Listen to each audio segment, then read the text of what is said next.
డబ్బులు ఏమైనా చెట్లకు కాస్తున్నాయా, ఎంత అంటే అంత ఇవ్వడానికి, ఖర్చు పెట్టడానికి అనే మాటను మనం తరచూ పలు సందర్భాల్లో ఉపయోగిస్తూనే ఉంటాం.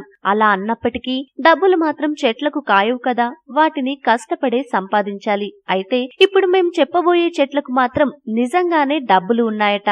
కానీ అవి కాయలు పండ్లలా కాసినవి కావు. మరి ఆ డబ్బులు చెట్లపైకి ఎలా వచ్చాయనేగా మీ డౌట్. మరింకెందుకు ఆలస్యం, ఈ చెట్లు ఏవో అవి ఎక్కడ ఉన్నాయో వాటిపైకి డబ్బులు ఎలా చేరాయో ఇప్పుడు తెలుసుకుందాం. అది వుడ్లాండ్. వుడ్లాండ్ అంటే బూట్లు, పర్సులు అమ్మే బ్రాండెడ్ కంపెనీ కాదు, అదొక ప్రాంతం ఇంగ్లాండ్ లో ఉంది. అయితే కొన్ని వందల ఏళ్ల కిందట ఈ ప్రాంతంలో ఉండే స్థానికులు అక్కడ ఉన్న అనేక చెట్లపై నాణేలను పెట్టేవారట.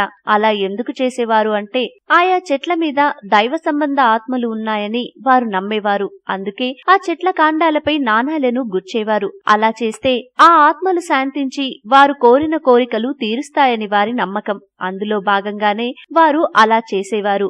అయితే ఒకప్పుడు వారు అలా చేసేసరికి వుడ్లాండ్ ప్రాంతంలో ఉన్న అన్ని చెట్లలో నాణాలు నిండిపోతూ వచ్చాయి. ఈ క్రమంలో ఇప్పుడు ఆ ప్రాంతంలో ఉన్న చెట్లపై కొన్ని వేల నాణాలు ఇప్పటికీ దర్శనమిస్తాయి. దీంతో ఆ చెట్లను ఇప్పుడు మనీ ట్రీలు అని పిలుస్తున్నారు. అయితే ఒకప్పుడు పూర్వీకులు పాటించిన ఆ ఆచారం ఇప్పటికీ కొందరు పాటిస్తున్నారట. దీంతో ఆ చెట్లపై ఉండే నాణాల సంఖ్య మరింత పెరిగిందట.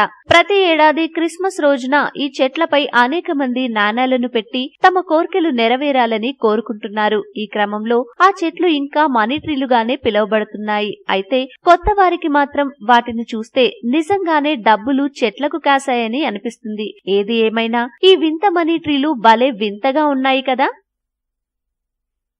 మీకు ఈ వీడియో నచ్చితే లైక్ చేయండి, మీ ఫ్రెండ్స్ తో షేర్ చేసుకోండి, కానీ సబ్స్క్రైబ్ చేయడం మాత్రం మర్చిపోకండి. Thanks for watching.